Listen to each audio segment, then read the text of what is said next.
문제가 없는 교회가 없죠. 그렇죠? 예. 처음의 교회, 그러니까 예루살렘 공동체도 사실 지금 문제가 있었습니다. 그 문제라는 것을 여러 가지의 원인이 있겠지만 이제 분류를 해본다면 크게 두 가지라고 할 수 있습니다. 내부의 문제, 그리고 외부적인 문제. 외부적인 문제라고 생각을 한다면 일단 환경적으로 예수님을 믿지 못할 만한 상황을 뜻합니다. 예를 들어서 고난도 되고, 또 제일 중요한 박해, 핍박, 이런 것들.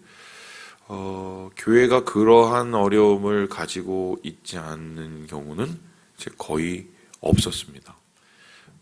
요즘에 우리가 무슨 교회의 차별을 얘기하고 기독교의 대한 핍박 이런 정부에 대한 이런 얘기를 이제 지난 정부에서 많이 했는데 적잖이 그런 게 있었죠. 저도 아직도 좀 선명하게 머릿속에 남아 있는 게 코로나 기간에 예배를 드리는데 동사무소 주민센터죠. 주민센터에서 3명이 나오셔서 교회 인원을 몇 명 하는지 체크를 하고, 그리고 예배 드릴 때 저쪽 카페에 앉아서 그걸 계속 지켜보던 그 눈초리가 아직도 기억을 합니다. 근데 되게 좀 화가 났었는데, 솔직히 기독교 역사 2000년, 그러니까 교회의 역사 2000년을 생각해 본다면 이거는 핍박도 아닙니다. 아주 쉽게 설명을 드린다면, 여기서 비행기 타고 1시간만 날아가면 중국이 있습니다. 지금 중국 교회 상황이 어떻게 되느냐? 교회에 들어갈 때 안면 인식을 하고 들어갑니다. 그러면은 이 사람이 누군지 또 어디에 사는지를 그냥 교회 교인이 일종의 정부에다가 다 보고를 하는 셈이 돼요.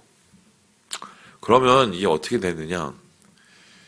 이게 추적이 돼서 그 사람 집안에 어떤 사람이 있는지가 쫙 나타납니다. 그리고 혹여나 그 중에서 공산당 당원이 되려고 하는 사람들이 있으면 다 떨어뜨립니다. 왜냐하면은 왜 공산당이 그러면 안 되면 되지 않냐면, 왜냐하면 중국에서는 돈을 벌고 출세를 하려면 무조건 공산당이 돼야 되거든요, 당원이. 근데 그 집안에 교회를 다니는 사람이 한 명이라도 있으면 안면 인식이 돼서 교회 예배당 들어가는데 찍히면 그냥 다 아웃입니다. 아웃.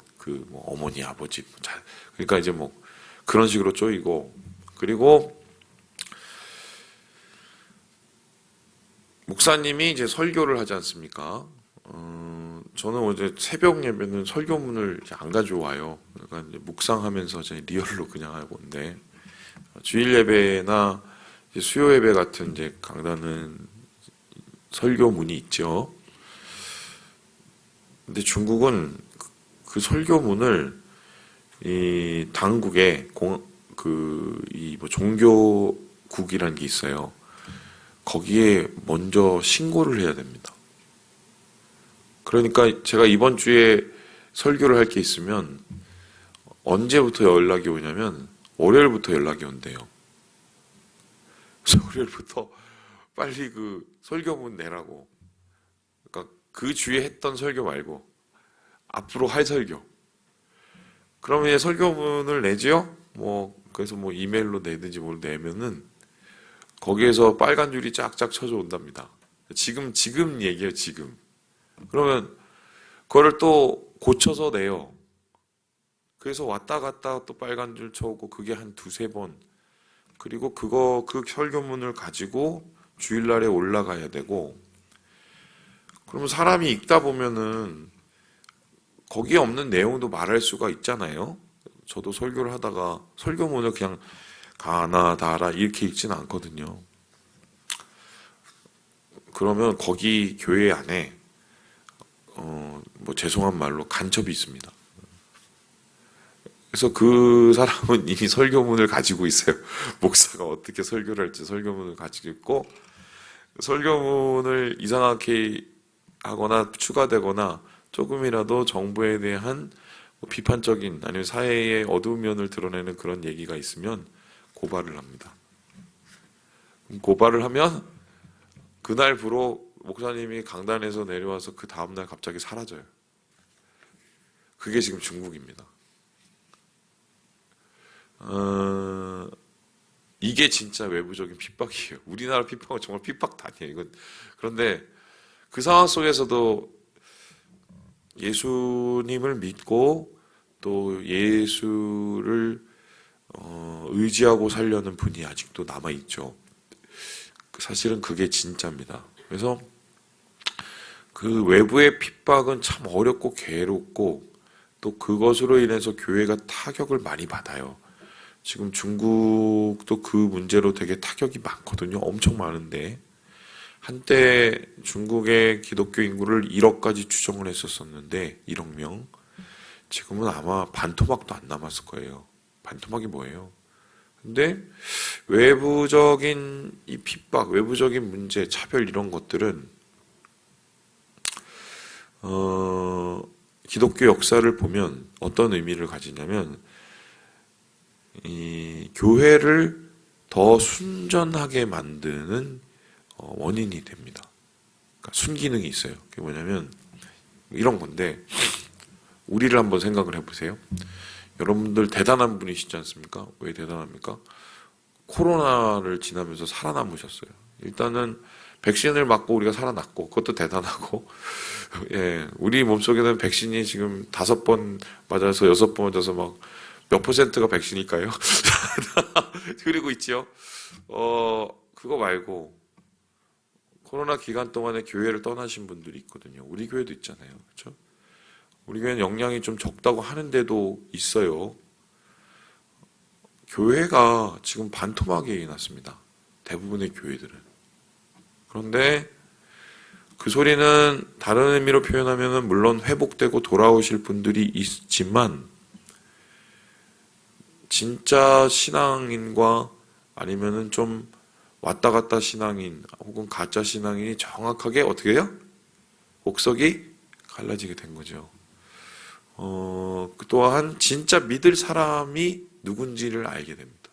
그리고 그 외부적인 핍박과 박해를 통해서 하나님에 대한 마음이 더욱더 온전하게 되는 그런 순기능이 있어요. 그리고 그러한 순기능을 통해서 교회가 좀 단단해지면 그 다음에 어떻게 되냐? 오히려 그 박해와 핍박 중에서 교회가 성장해 나갑니다. 이게 놀랍죠? 이제 이게 소위 말해서 기독교 2000년 역사의 이 결론이고요. 그래서 교회학자들은 뭐라고 그러냐면 교회는 순교를 통해 깨끗하게 되고 교회는 순교를 통해 부흥하게 된다. 이런 얘기가 있습니다. 왜 제가 오늘 이 얘기를 하냐면 지금 베드로와 그의 사도들이 이러한 외부적인 핍박을 겪고 있기 때문인데요. 자, 우리 함께 같이 한번 17절의 말씀을 읽어보도록 하겠습니다. 17절 말씀입니다. 시작. 대제사장과 그와 함께 있는 사람, 즉 사두개인의 당파가 다 마음의 시기가 가득하여 일어나서 우리 저번에 한번 봤죠. 그 공회에 베드로를 요한을 데리고 갔죠. 그 당시에 어떤 일이 있었습니까? 그 성전 앞에서 날 때부터 못 일어나시던 분을 40세가 넘으신 분을 일으켜 세우면서 사람들이 예수님을 믿고 또 교세가 늘어나는 뭐 이런 상황이 벌어지고 그것을 보다 못해서 데리고 와서 어떻게 해요? 너 하지 마라고 이쪽에 경고 훈방 조치를 했던 첫 번째 모습 기억하시죠? 이제는 더는 놔두면 안 되겠다. 여기서 싹수를 자르지 않으면 이 나사렛 일당들을 우리가 감당해낼 수 없겠다. 이렇게 생각을 했던 것 같습니다. 그래서 마음에 시기가 가득했다라는 것은 굉장히 불안하게 여기고 그들의 자리를 빼앗길까봐 그들이 두려워하기 시작했다는 소리인데요. 그래서 어떻게 됩니까? 18절에 보니까 잡아다가 어디에 가뒀습니까? 옥에 가뒀습니다. 두 번째 이제 투옥이 되는 거죠. 이 투옥 가운데 옛날 같았으면은 제자들은 벌벌벌 떨었을 겁니다. 아이고 왜요? 안 그래도 이 두려움이 많은데 겁이 많은데 예수님도 이렇게 잡혔다가 갑자기 그 다음날 비명 행사를 하셨어요. 그죠? 십자가에 달려서 그냥 잡히시고 하루 만에 돌아가신 겁니다. 그죠? 야, 우리도 이렇게 잡혔다가 쑥 가는 거 아니야? 이런 생각이 분명히 있었을 겁니다. 그런데 지금 사도들은 완전히 180도 바뀐 모습을 보이게 되죠. 어떻습니까?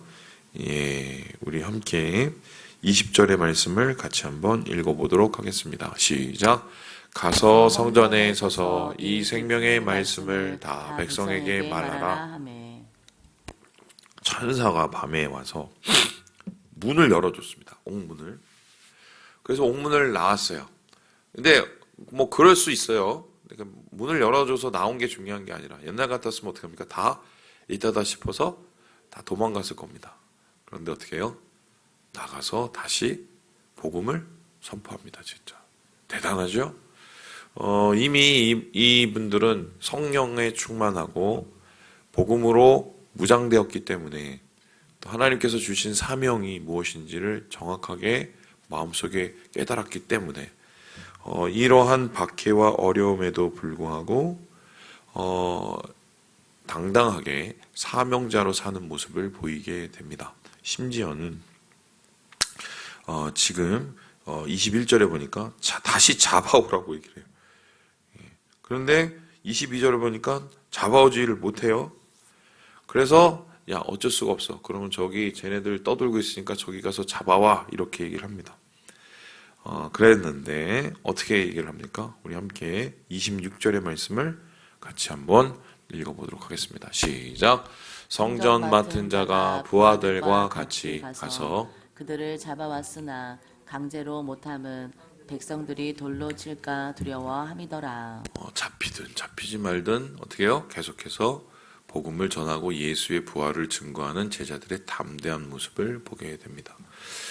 결국은 제자들은 이 이후에 이제 공회에 잡혀가게 되고 여기에서 소위 와서 조사를 받게 되고 아시는 것처럼 이것이 이제 계기가 되어서 계속적인 핍박이 일어납니다. 그리고는 우리가 이제 다음 주에 보는 것처럼 스데반 집사가 순교를 하게 되고 또 그 후에 대대적인 이 예루살렘 교회의 소탕 작전이 일어나가서 야고보 사도도 죽고 그리고 베드로도 잡혀서 거의 죽을 위기에 처해 있는 뭐 그런 이제 박해가 계속 되는데요.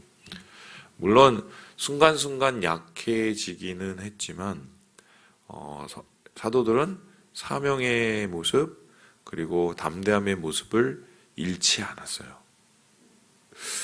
그래서 이 모습을 우리가 바라보면서 진짜 신앙은 고난 속에 빛나게 되고 진짜 신앙은 어려움 속에서 증명된다는 걸 다시 한번 깨닫게 됩니다. 그래서 사실 외부적인 핍박과 박해로 인해서 교회가 무너지진 않습니다.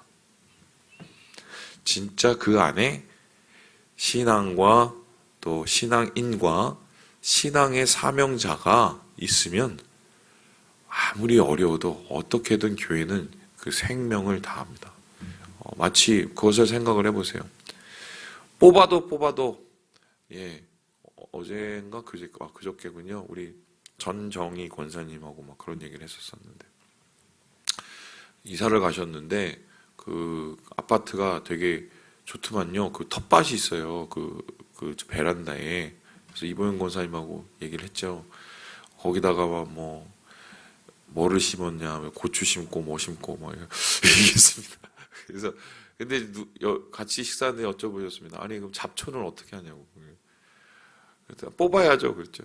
근데 아시겠지만 잡초는 뽑아도 계속 나오지 않습니까? 그죠? 뭐 좀 죄송한 얘기지만 초대교회 교인들이 잡초와 같았어요. 왠지 들불이죠. 들불처럼 번지는 그 잡초와 막을 수가 없는. 결국 어떻게 해요? 그 잡초와 같았던 초대교회가 나중에 로마의 이 제국을 완전히 무너뜨리고 복음으로 그 제국을 장악하는 이런 놀라운 역사. 박해가 심해지고 3번에 걸친 큰 박해가 일어나도 결국 교회는 주님 안에서 더 부흥하게 되는 이런 역사. 왜 일어났습니까? 진짜 신앙인이 있었기 때문이에요. 진짜 신앙인.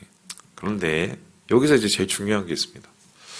요 말씀, 베드로와 제자들이 그 신앙을 잃지 않고 오히려 그 사명을 감당하고 담대함으로 주의 말씀을 증거하는 이 말씀 이전에 우리가 보았던 어제 말씀이 있습니다. 뭐죠? 아나니아와 삽비라 이야기입니다. 아나니아와 삽비라 이야기는 결국 뭡니까? 외부적인 문제가 아니라 내부적인 문제예요. 교회의 내부적인 문제가 뭡니까? 죄의 문제예요. 시기의 문제예요. 분열의 문제입니다. 그런데 이것을 누가 해결을 했습니까? 베드로가 해결을 했습니다. 이들의 거짓말, 경쟁으로 인한 그 거짓말을 드러냈고 어때요? 그것으로 생겨나는 여러 가지의 분열의 문제도 베드로가 해결을 했습니다.